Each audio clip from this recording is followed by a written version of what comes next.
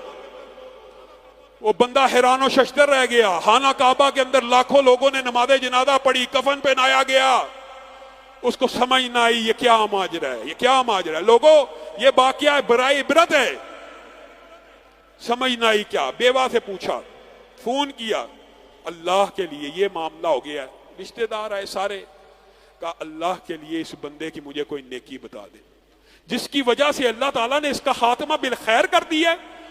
بیوی بھی کہنے لگی اللہ کی قسم میرا بندہ نیک کوئی نہیں تھا، نماز پڑھ لی نہ پڑھی، کئی دن نہ پڑھی، روزے رکھ لیے نہ رکھے، کئی دن نہ رکھے، لیکن تو نے جو بار بار سوال کیا تو میں سوچتی ہوں اس کی کیا نیکی ہے، تو مجھے اس کی ایک نیکی یاد آ گئی ہے۔ سبحان اللہ۔ یہ جب بھی گھر آتا تھا، ہمارے ہمسائے میں ایک بیوہ رہتی تھی، یہ جب بھی اپنے بچوں کے لیے کھانا لاتا تھا، اتنا ہی کھانا اس بیوہ کے گھر کے باہر رکھ دیتا تھا، اور دروازہ کھٹکا کے کہتا تھا ان یتیم بچوں کو یہ کھانا کھلا دو۔ اور وہ بیوہ آگے سے 10 سال گزر گئے، کوئی بات نہیں تھی کرتی، ایک ہی بات کہتی تھی، اللہ اس بندے کا خاتمہ بالخیر کر دے، اللہ اس بندے کا خاتمہ بالخیر کر دے۔ تو نے یہ بات کی ہے تو مجھے یہ بات یاد آ گئی۔ اور میرے بھائیوں، لوگوں کی دعائیں بھی لیا کرو، کئی مرتبہ لوگوں کی دعائیں لینے سے بندے کا خاتمہ بالخیر ہو جاتا ہے۔ اور خدا نہ ہاستا لوگوں کو دل دکھانے سے، نفرت کرنے سے، لعنت و ملامت سے۔ حاجی یونس قصوری صاحب، ابتسام بھائی کے سسر، اسی مرکز کے سرپرست، وہ خود بیان کرتے ہیں میں نے اپنی آنکھوں سے ایک شخص کو خانہ کعبہ کے اندر دعا کرتے ہوئے دیکھا، اللہ میرا خاتمہ بالخیر فرما، خاتمہ بالخیر فرما۔ میں حیران رہ گیا، 7 چکر ہیں، ایک ہی دعا، عبادات میں ایک ہی دعا۔ میں نے پوچھ ہی دیا کیا مسئلہ ہے، تو وہ کہنے لگا میرا ایک بھائی تھا، بڑا نیک تھا، ولی اللہ تھا، اس کو ایک ایسی بیماری لگی کہ وہ بہت زیادہ بے چین اور تکلیف میں آ گیا، اور کہنے لگا کہ مجھے اللہ نے کوئی فائدہ نہیں پہنچایا، نعوذ باللہ۔ حتیٰ کہ آخری وقت میں جب اس کو کہا کہ قرآن پڑھ لے تو کہنے لگا میں اس قرآن کا انکار کرتا ہوں، یہ جملہ منہ میں تھا اور ملک الموت نے روح کو قبض کر لیا۔